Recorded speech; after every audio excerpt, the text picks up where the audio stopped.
que eu não venho aqui, irmão, desde o ano passado. Essa piada fica melhor quando está mais perto, né? Mas já passou um pouco. Queridos, abram suas Bíblias, por favor. Primeira carta de João, capítulo 2, versículo 27. Glória a Deus, feliz em ver essa igreja do jeito que ela está, com os irmãos que aqui estão. É muito feliz para mim, eu fico muito feliz de ver todos vocês, toda vez que eu venho para cá. Então Deus abençoe o Pedro, meu amigo, Deus abençoe muito, o pastor, a Mislaine, não sei onde ela está. Deus abençoe muito a vida de vocês, são uma bênção para mim, para minha esposa, nunca esquece da gente. Deus continue abençoando cada vez mais o ministério de vocês. Pastor José Damião, Deus abençoe sua esposa, pastor Rubens, sua esposa, Deus abençoe cada vez mais todos os obreiros, todos os irmãos. Como minha esposa disse, e é uma coisa que eu sempre falo quando eu venho para cá, nós somos muito agraciados por Deus de ter a oportunidade de estar na casa dele. Irmãos, o tanto de gente que quer estar aqui não pode, vocês não têm ideia da quantidade de pessoas. E vocês são abençoados de estar aqui. Então não deixe de dar glória a Deus. Não deixe de dar aleluia. Não deixe de orar. Não deixe de cantar. Não deixe de ouvir a palavra. Não deixe de ajoelhar os seus joelhos e chorar na presença do Senhor. Porque esse momento é tão bom. Porque o nosso Pai é misericordioso conosco e nos dá esse desejo da nossa alma, dia após dia. Amém? Primeira carta do apóstolo João, capítulo 2, versículo 27, é o tema dos 12 dias de clamor. Diz assim a palavra de Deus: quanto a vós outros, a unção que dele recebestes, permanece em vós, e não tendes necessidade de que alguém vos ensine, mas como a sua unção vos ensina a respeito de todas as coisas, e é verdadeira e não é falsa. Permanecei nele, como também ela vos ensinou. Filhinhos, agora pois, permanecei nele, para que quando ele se manifestar, tenhamos confiança e dele não nos afastemos envergonhados na sua vinda.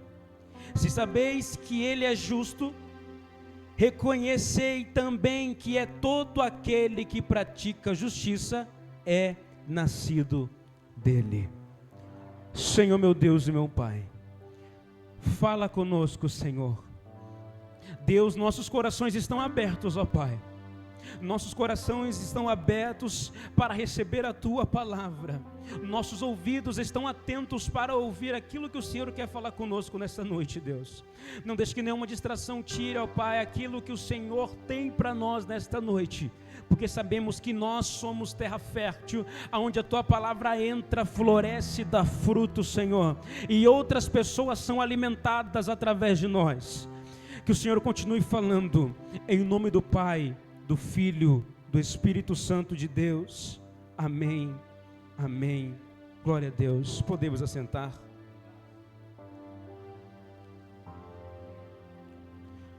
Meus irmãos, nós estamos falando de unção durante esses tempos e nós aprendemos muita coisa sobre isso na nossa igreja durante os 12 dias que já foi.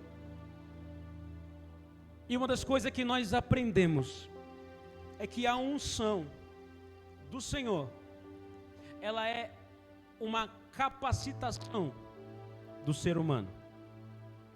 Todos nós sabemos que de nós não há nada bom. Todos nós sabemos que toda a tarefa que nos é incumbida a realizar, se nós realizarmos sem o poder de Deus, não dá. Se nós tentarmos realizar sem a unção do Senhor, nós não conseguiremos realizar. Se toda a missão que Cristo nos dá, nós tentemos fazer sem a ajuda de Cristo, nós nos frustramos. Se nós tentarmos cantar sem a presença de Deus, as palavras da nossa boca não passam de meras palavras lançadas ao vento.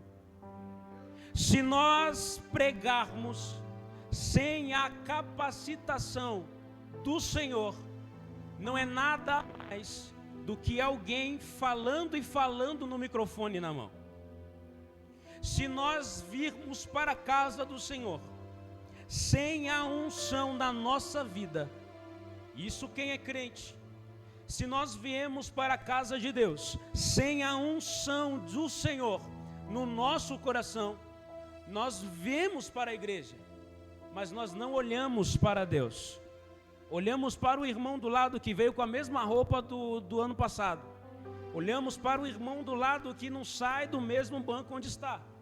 Nós vemos para o som, deu um probleminha no som durante uns 5 segundos de todo o culto.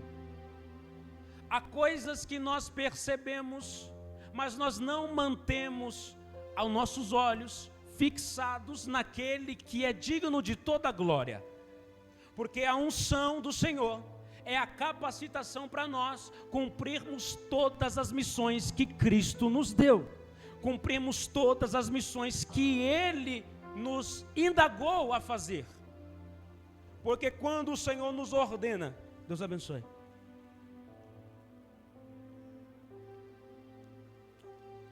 Quando o Senhor nos ordena a pregar a palavra, e Ele disse, ide por todo mundo e pregai o Evangelho. Ele não somente promete, Ele não somente nos manda, mas Ele promete que Ele vai nos capacitar para cumprir essa missão. Quando Ele diz para os discípulos, vocês vão, e vocês vão pregar, eu imagino eles olhando e dizendo, mas tá bom Senhor, o Senhor não vai estar com a gente, e o que a gente vai fazer? Não se preocupe, eu vou capacitar vocês.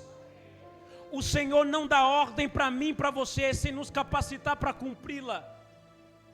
O objetivo do Senhor não é envergonhar você, porque Ele sabe que você é fraco.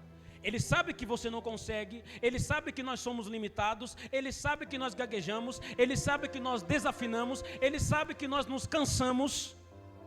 Por isso que Ele prometeu o Espírito Santo para nos capacitar.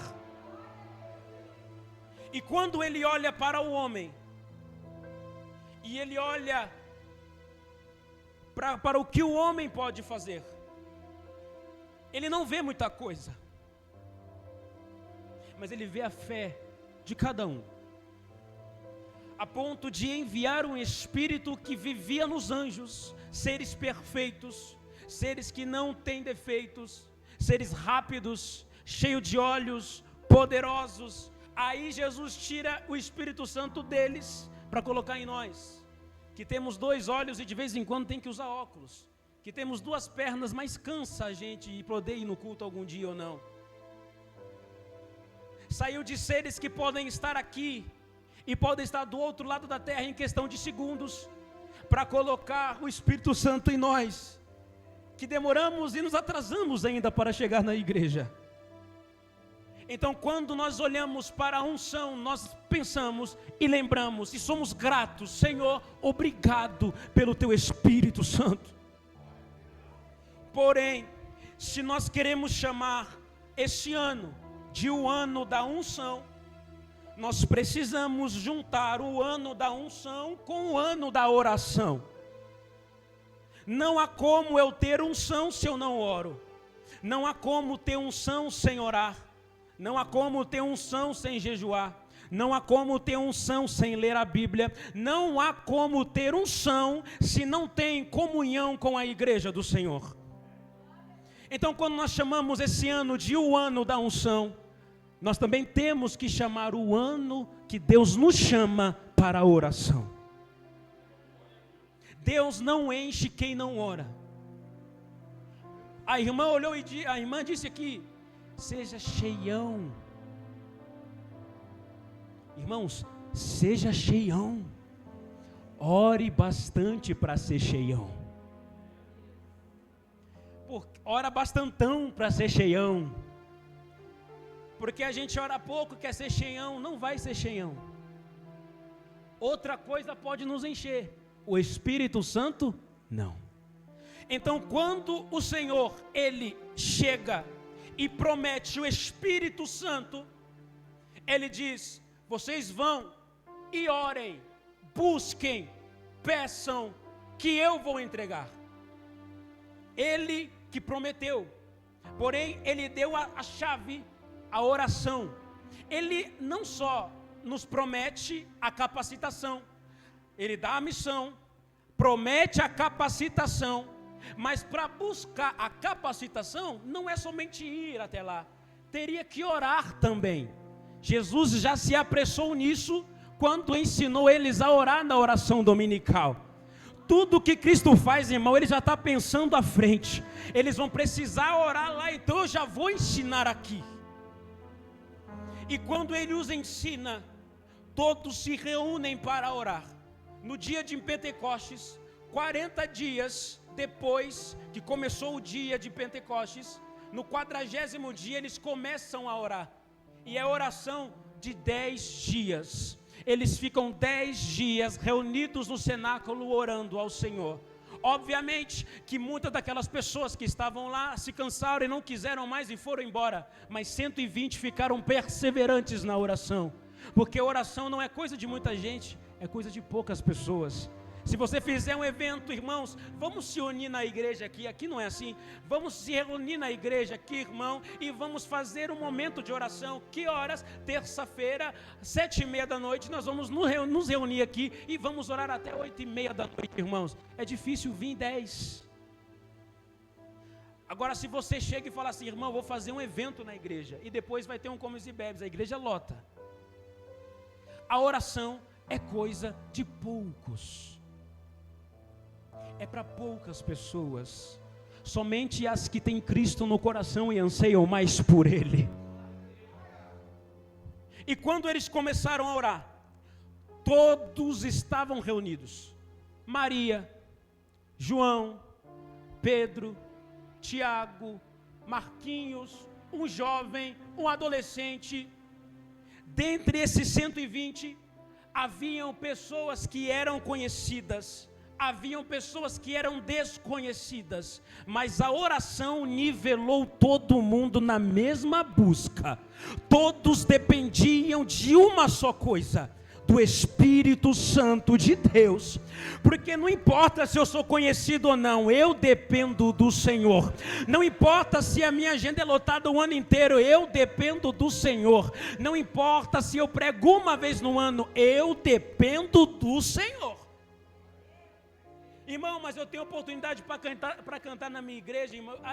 A oportunidade que eu tenho é escassa, é uma vez por ano, 2 vezes por ano, pouquinho.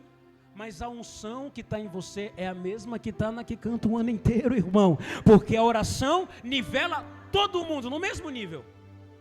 Assim como Paulo, ele nos nivelou em Romanos, quando ele diz que todos pecaram e destituídos estão da graça de Deus.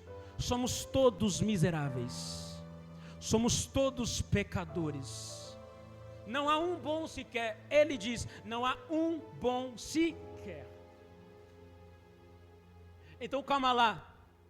Eu tenho R$1 milhão na minha conta. Ah, mas eu só tenho 100. Não importa, irmão. Todos dependem da mesma unção, da mesma busca. Não há ninguém melhor do que ninguém diante de Deus. A gente tem que entender isso, porque às vezes a gente olha para alguém e sente inveja da pessoa. Irmão, sente inveja do quê, irmão? Aquilo que está dentro dele também está dentro de você. Aquilo que encheu ele também pode encher você. Apenas faça o que ele faz ou até além do que ele faz. Deus vai encher você da mesma forma. Porque Deus encheu Paulo, inteligente, culto, letrado, discípulo de Gamaliel, mas também encheu Pedro. O Espírito que encheu João, um jovem que andou com Jesus, também encheu Marquinhos, também encheu Timóteo. Então nós temos que entender, a oração ela nivela todos. Lucas, que não era judeu, sem ter visto Jesus, também estava lá, e foi cheio do Espírito Santo. Quem viu Jesus estava lá, foi cheio do Espírito Santo. Quem não viu, também estava lá, e foi cheio do Espírito Santo. Todos podem ser cheios do Espírito Santo. Aleluia, irmão. Não é porque você é isso que você é aquilo, não. Todos podem ser cheios do Espírito Santo. E quando eles começam a orar, nós entendemos uma geração orando. Hoje nós somos outra, mas eles orando, buscando a unção, de joelhos, é na oração. E quando nós olhamos as virtudes de uma vida de joelho, nós lembramos de Lucas 11, versículo 13: ora, se vós que sois maus, sabeis dar boas dádivas aos vossos filhos, quanto mais o Pai Celestial dará o Espírito Santo àqueles que o pedirem. Irmão, a gente está falando de unção, só que a gente não quer saber de orar. A gente sente vergonha de dizer que é crente. A gente tem preguiça de ler.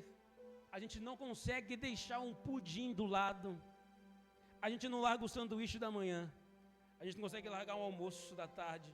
A gente não consegue largar a janta da noite. E como que nós queremos ser cheios de Deus, se nós não conseguimos desencher o nosso estômago com as coisas daqui? Por isso que quando Pedro fala que nós devemos crescer na graça e no conhecimento do Senhor, ele está dizendo: você vai ter que orar, você vai ter que jejuar, mas você também vai ter que ler.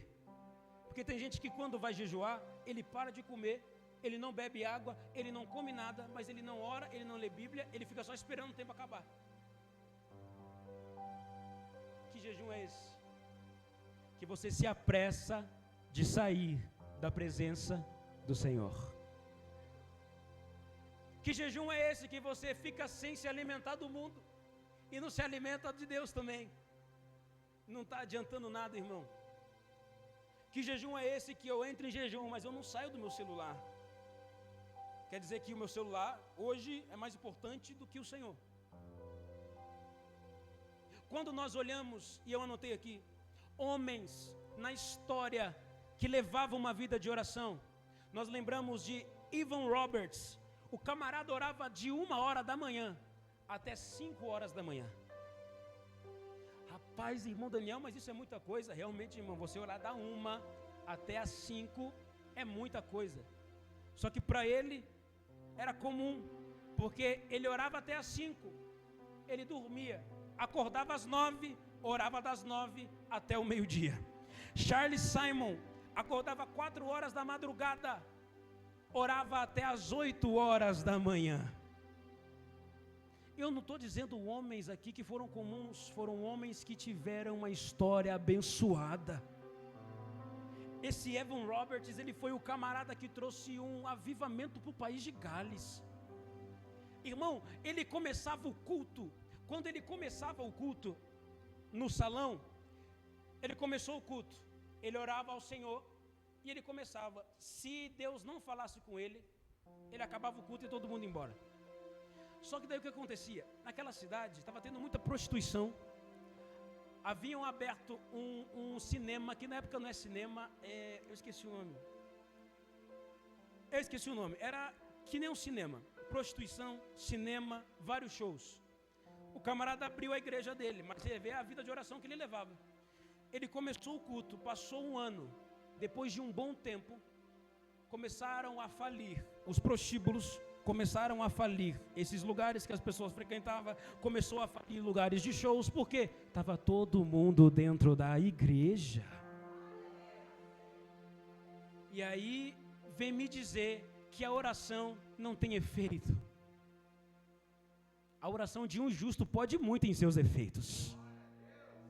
Aí, nós lembramos do famoso John Wesley que orava. Esse orava menos. Ele orava das 4 até as 6. Mas quando ele saía do quarto, o seu rosto brilhava. O seu rosto brilhava. John Fletcher, quando ele entrou dentro de seu quarto para orar, eu não saio daqui até ser cheio do Espírito Santo. Quando ele abriu a porta e saiu da porta para fora, a família dele dizia que as paredes estavam com um mofo e o hálito daquele homem. Porque ser cheio não é fácil. A gente acha que é fácil ser cheio, irmão, não é fácil não. Eles tiveram que fazer tudo isso. Jacó lutou contra o Senhor. Eu não deixo o Senhor sair sem antes o Senhor me abençoar. Moisés subiu na presença de Deus, 7 dias ficou esperando o Senhor. Quando o Senhor chegou, ele ficou mais 40 dias, mas quando ele desceu, o seu rosto brilhava também. Quem está na presença do Senhor, a gente vê pela cara, a gente vê pelo rosto, o rosto brilha, as palavras brilham. Quando conversa com você, você se enche de amor no coração, porque quem é cheio do Espírito Santo tem coisa boa para falar. Quem é cheio do Espírito Santo acalma o seu coração mesmo sem falar muita coisa. Quem é cheio do Espírito Santo é diferente. Daniel é um caso extraordinário também. Porque Daniel, quando ele começou, no capítulo 1, Daniel só era um sábio. Eu sou um sábio. No capítulo 2, ele já muda.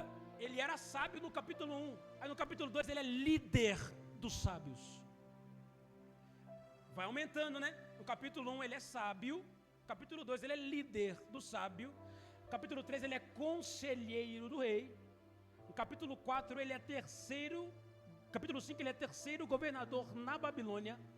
E depois de Daniel, ele se torna alguém importante a ponto de governar 120 homens importantes no reino da Babilônia. E a Bíblia diz que Daniel orava 3 vezes ao dia. Com todos esses afazeres, ele arrumava tempo para 3 vezes falar com o Senhor. E a gente não quer ter tempo, e diz que não tem, para orar ao Senhor. Davi era o quê? Ele era rei, compositor, poeta, escritor, profeta, e algumas vezes até como sacerdote ele já atuou.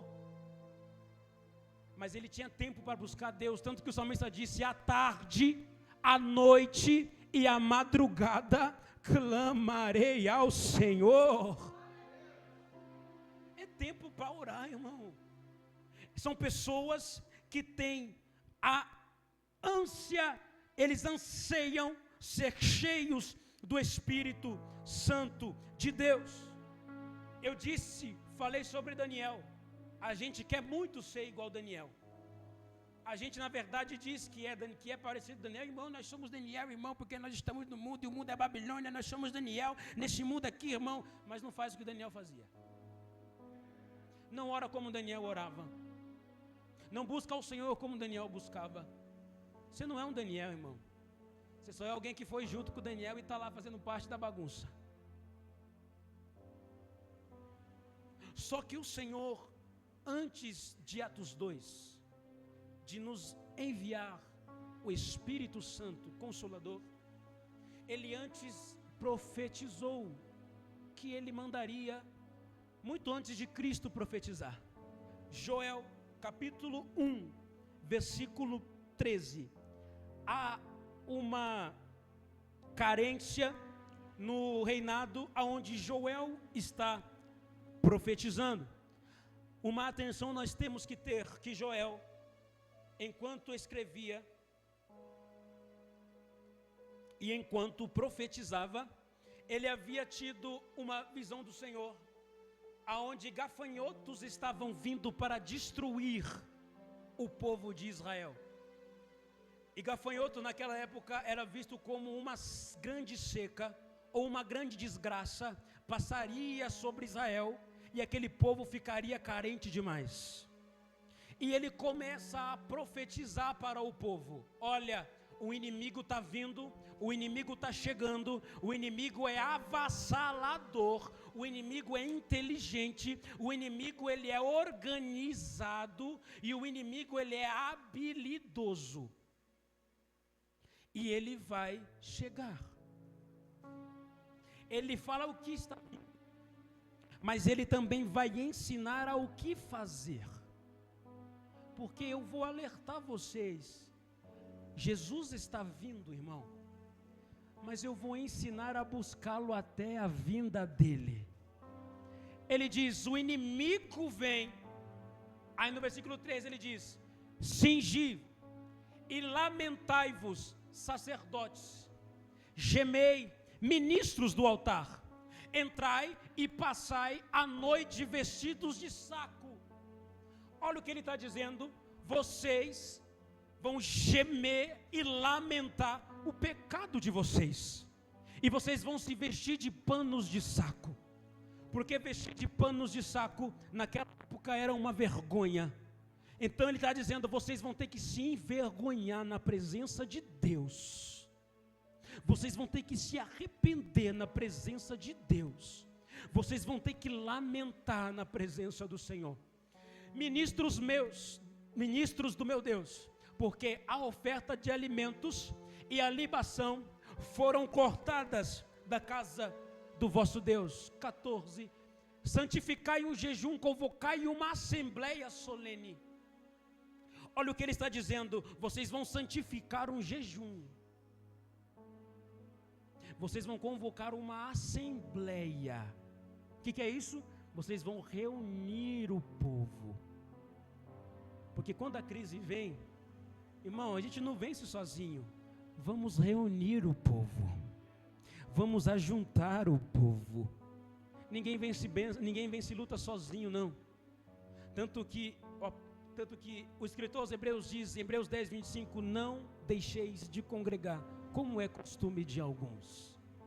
É na casa de Deus que nós renovamos as nossas forças, é na presença do Pai que nós renovamos nossas forças, é conversando com um irmão, com outro abençoado, que nós renovamos nossas forças.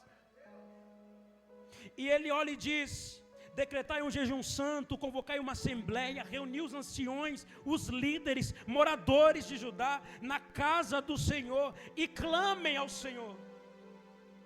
Ele está falando: todo mundo que pode vai, se reúne e clama.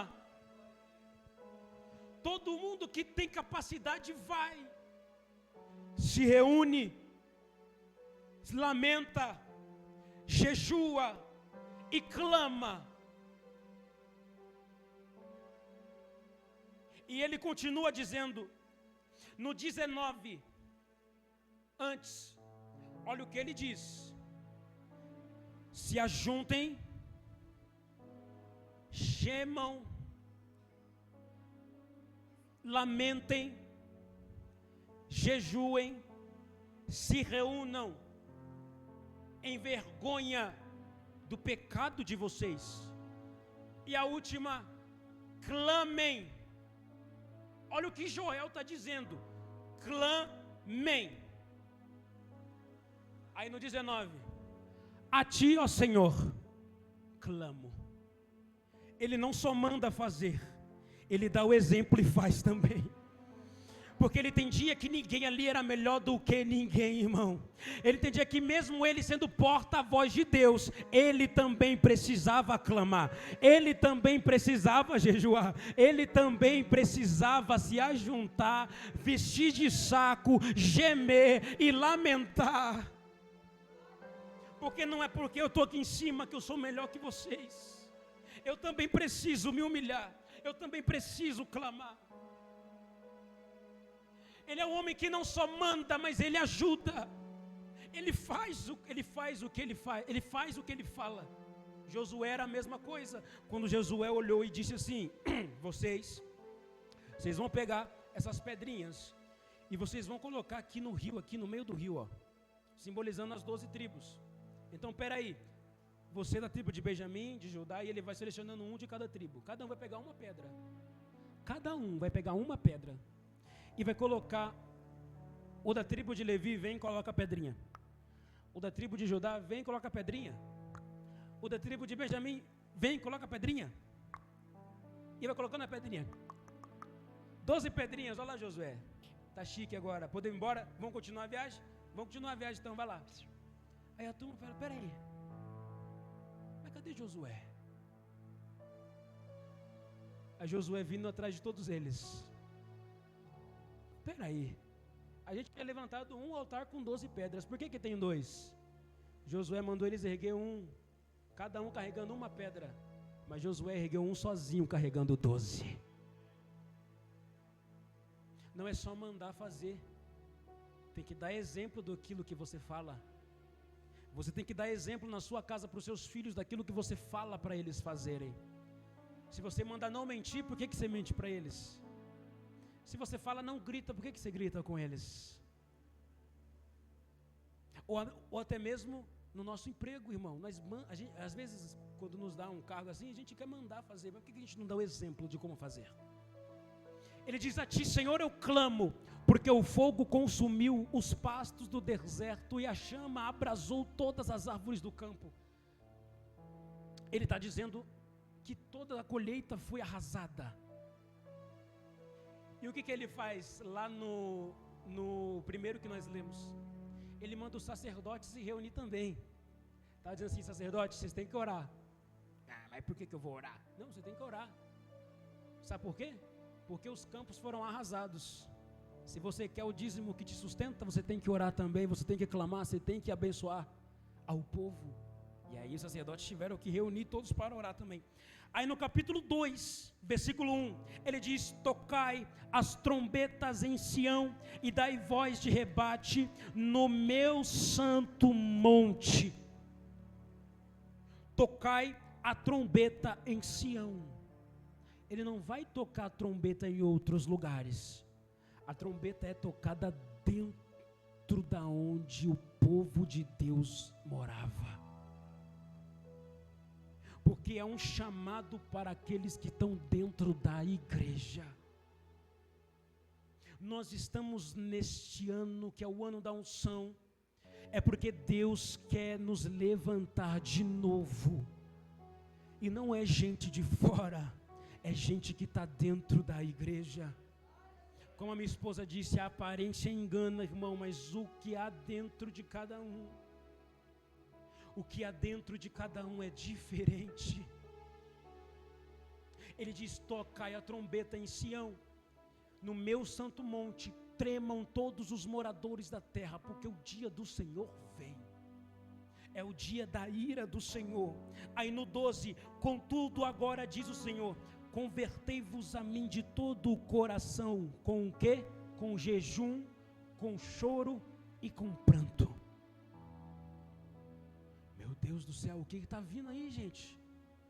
O que é que está vindo que ele está falando tudo isso, a mesma coisa desde o capítulo 1, nós estamos no versículo 12 do 2, e ele está falando a mesma coisa. Ele está dizendo a mesma coisa. Aí no 16, congregai o povo, ele fala de novo. Congregai o povo, santificai a congregação, ajuntai os anciões, reuni os filhinhos e os que mamam, saiam o noivo da sua recâmara. O noivo e a noiva Eles estavam no seu momento mais importante. Eles iam casar. Uau! Mas não há nada mais importante do que se arrepender, orar, clamar, jejuar.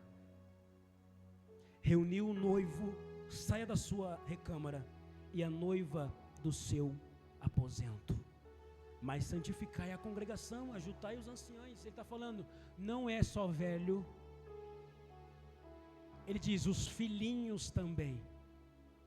Reuni os anciões e reuni os filhinhos.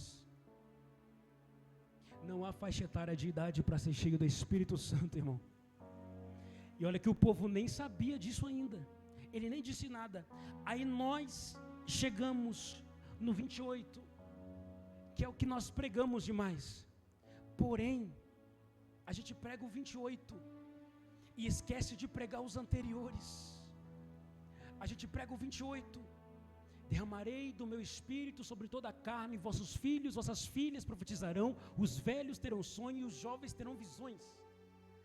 Mas a gente não prega que para isso acontecer, teve que ajuntar os velhos, teve que ajuntar os filhos, as filhas, os velhos, os jovens, os anciãos, os sacerdotes, todos em oração, jejum, choro e pranto.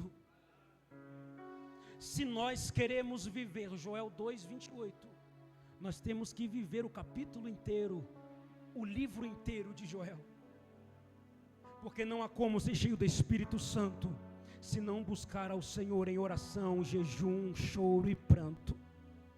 É o ano da unção, mas também é o ano do choro, o ano do lamento, do pranto, o ano da oração, do jejum, o ano de se reunir e orar.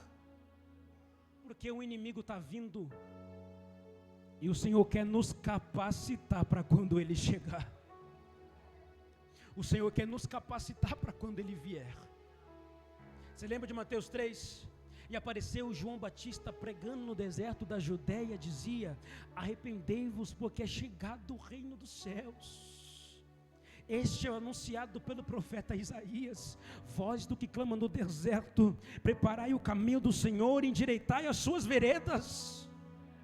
Raça de víboras, quem vos induziu a fugir da ira vindoura? Não presumais de vós mesmos, temos por pai Abraão, porque dessas pedras Deus pode suscitar filhos a Abraão. Eis que o machado está posto à raiz das árvores, e toda árvore que não produz bom fruto será cortada e lançada no fogo. Eu vos ensino, eu vos batizo com água para o arrependimento, mas aquele que vem após mim vos batizará com Espírito Santo e com fogo. É aquele que há de vir, já veio e voltará, irmão. Se coloque de pé em nome de Jesus. Aquele que veio, aquele que